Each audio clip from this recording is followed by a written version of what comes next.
This is what Isaiah, son of Amoz, saw concerning Judah and Jerusalem. In the last days, the mountain of the Lord's temple will be established as the highest of the mountains. It will be exalted above the hills, and all nations will stream to it. Many peoples will come and say, Come, let us go up to the mountain of the Lord, to the house of the God of Jacob. He will teach us his ways so that we may walk in his paths. The law will go out from Zion, the word of the Lord from Jerusalem.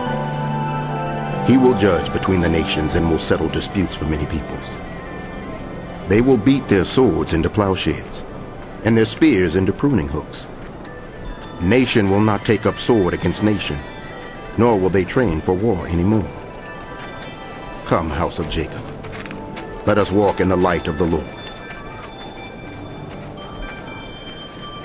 You have abandoned your people, the house of Jacob.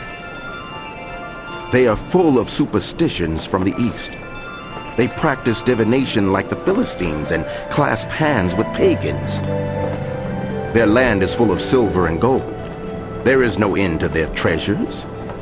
Their land is full of horses. There is no end to their chariots. Their land is full of idols. They bow down to the work of their hands, to what their fingers have made.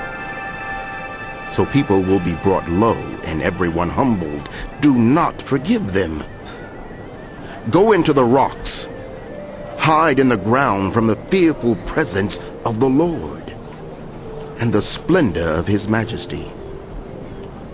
The eyes of the arrogant will be humbled and human pride brought low. The Lord alone will be exalted in that day. The Lord Almighty has a day in store for all the proud and lofty, for all that is exalted, and they will be humbled. For all the cedars of Lebanon, tall and lofty, and all the oaks of Bashan, for all the towering mountains and all the high hills, for every lofty tower and every fortified wall, for every trading ship and every stately vessel. The arrogance of all people will be brought low, and human pride humbled. The Lord alone will be exalted in that day, and the idols will totally disappear.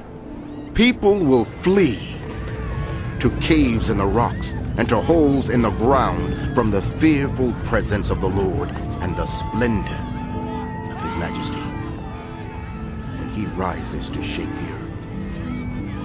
In that day, people will throw away to the moles and bats their idols of silver and idols of gold which they made to worship.